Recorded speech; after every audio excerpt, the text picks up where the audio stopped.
Hashem, na'aseh v'natzliach. When we get older, starting around the age of 30, we start to see a decrease in the muscle mass that we're able to maintain. Now, this loss of what would be considered hypertrophy, which is just a fancy scientific term for gaining muscle mass, has a really big impact on how you're able to actually go through and do your day-to-day activities. So whether you're 30 or 70, today's video is extremely important for you to listen to. Okay, now, here's the thing. When you're 30, the regeneration begins. But you see points in your life, I know my own experience, but at age 50, I was still a panther.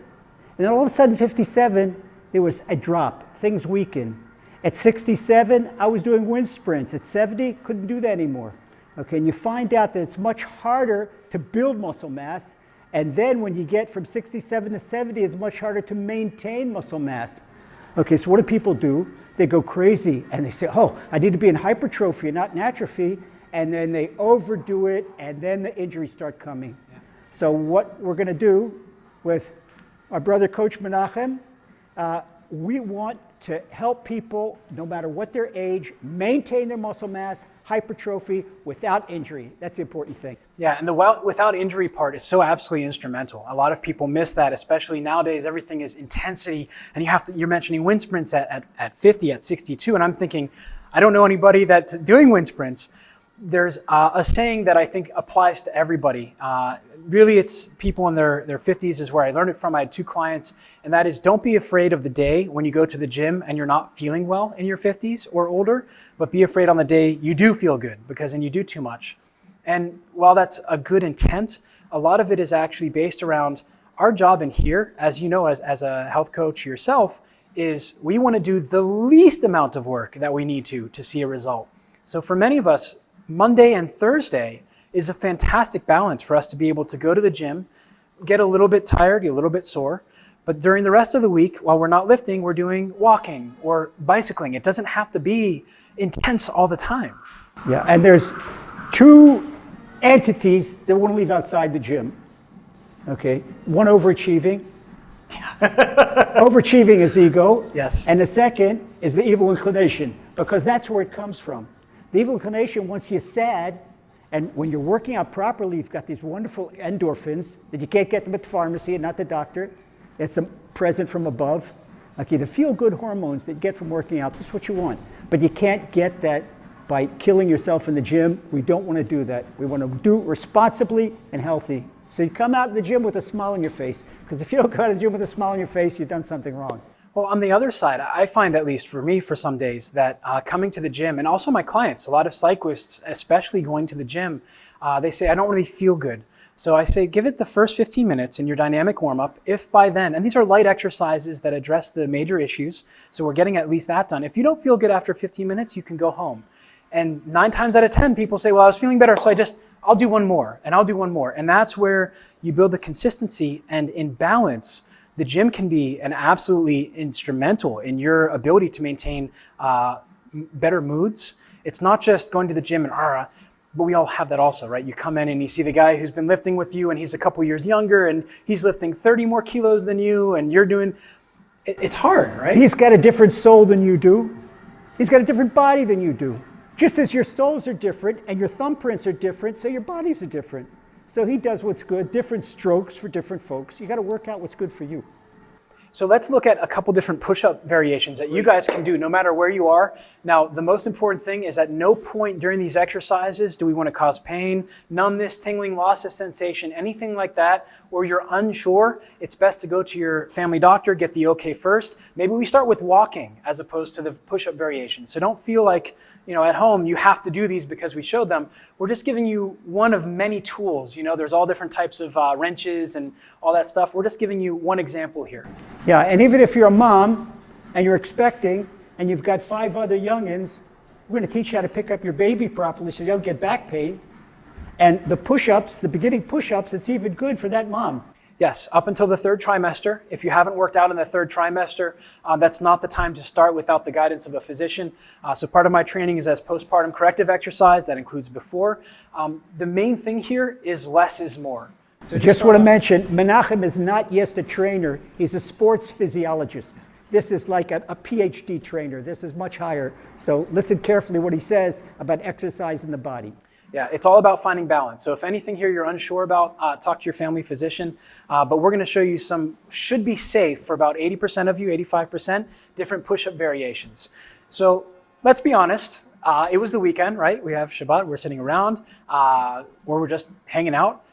One of the first things we like to do is plop down on the sofa. We're going to show you how to use the back of the sofa for a push-up variation if you haven't been able to do push-ups before. So the bar here for Lazer is going to be the back of the sofa. Now the most important thing as he's setting up is we want to have the hands just a little bit wider than the shoulders. You'll notice from there his ears, shoulders, hips, knees, and ankles are all in a straight line in a plank position. Now from here, he's going to slowly lower his chest down to the barbell or the back of the sofa, keeping around a 45-degree angle into his elbows, and then push himself away while keeping the hips, shoulders, and knees in a straight line. Now he just did a more advanced variation because he went very slow. So believe it or not, slower is harder. So if we do, let's go 1 second down, 1 second up. There we go. And as he goes through here, he should be feeling his midsection working just a little bit. He should be able to fire his glutes just a little bit. And if this is too difficult for him with the feet together, a simple adaptation is to take the feet a little bit wider. And now he has a more stable base of support. And he can go through here. We'll do sets of 2 more. Now, one of the things we want to be careful of as he's doing here is the elbows are coming up. So we want to try and make sure we're thinking about bending the bar and keeping the elbows closer to 45 degrees. When the elbows come up and flare, that can impinge or close down the front of the shoulder. So we really want to make sure as we go through that we're keeping great technique.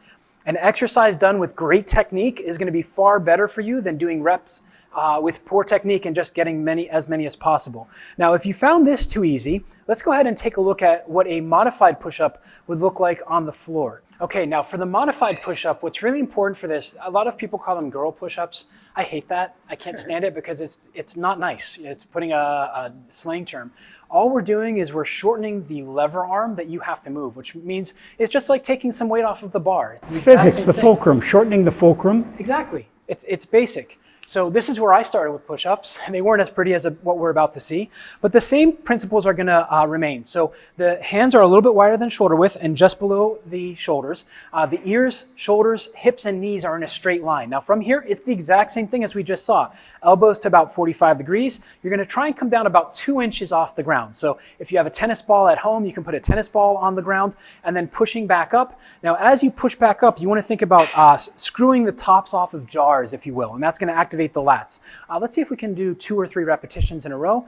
And you'll notice he's keeping fantastic technique, ears, shoulders, hips, and knees all locked together and moving in unison. Now, an important thing is breathing.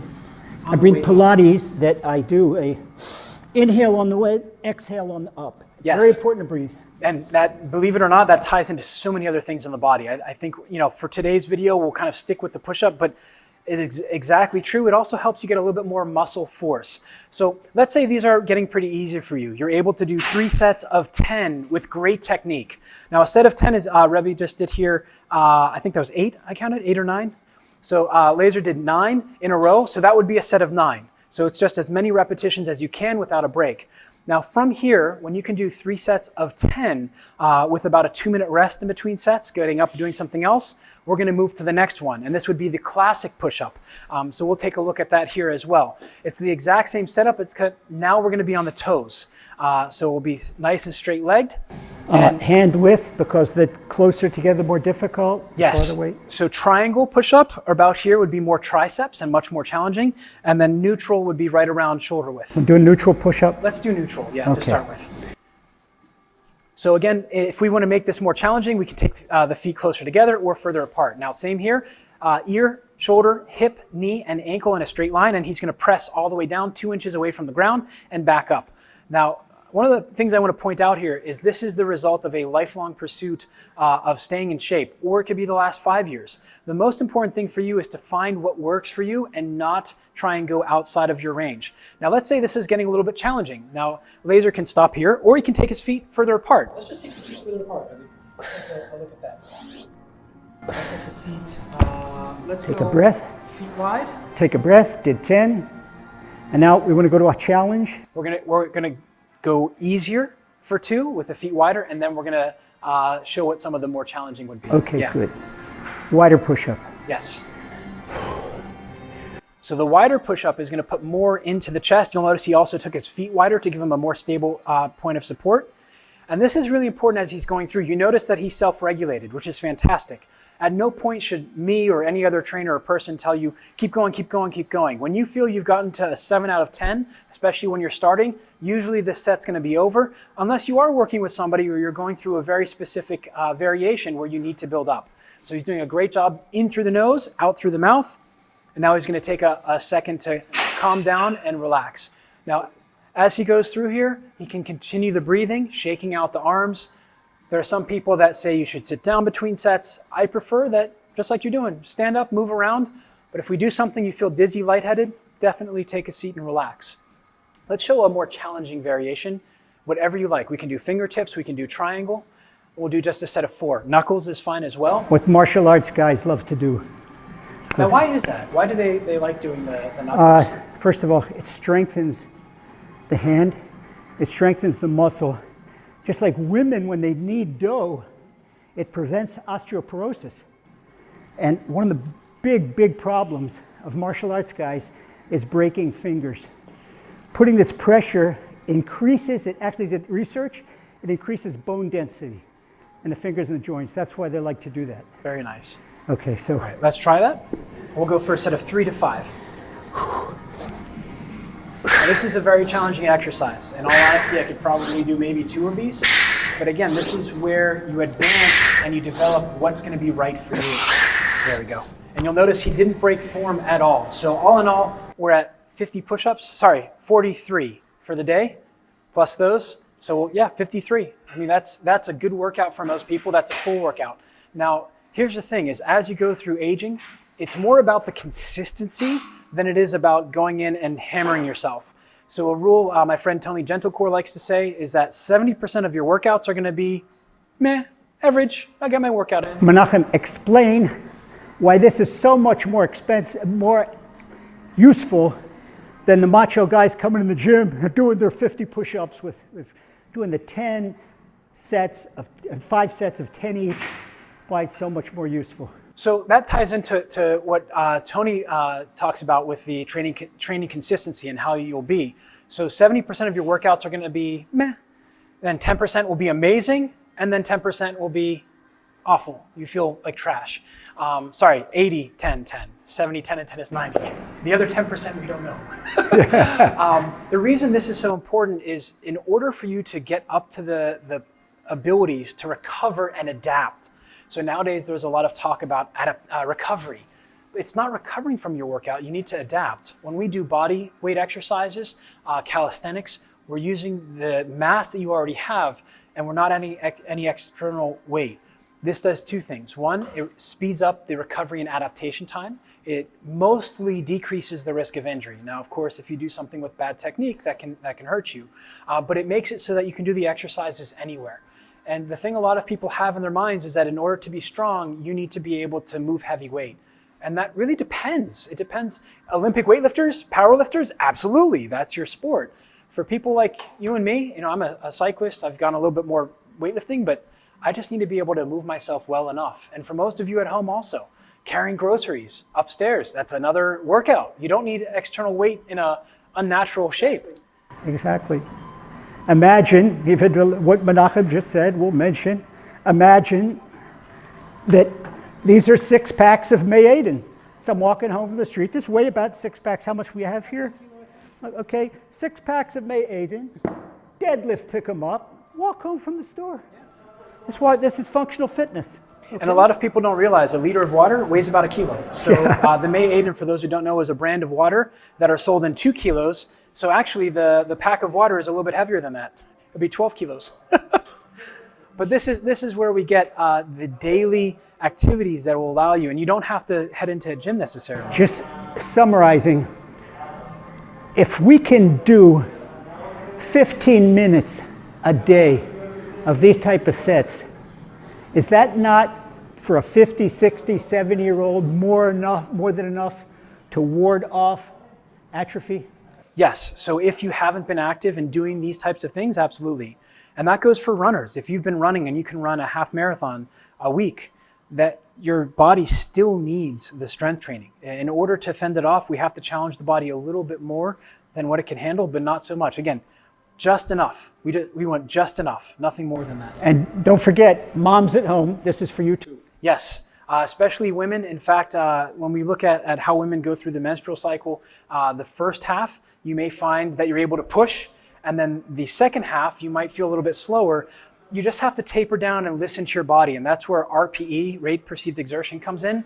So an RPE of 7 is where we want to go, which is medium plus. I feel like I'm doing a little bit of work. I could probably do another set, but I elect not to. Terrific. Let's share a little secret. What's our next vid about? Brody meets Brody. We're going to talk about movement and lower back pain and daily strategies for better spine hygiene. Good. Look forward to seeing you. See you guys.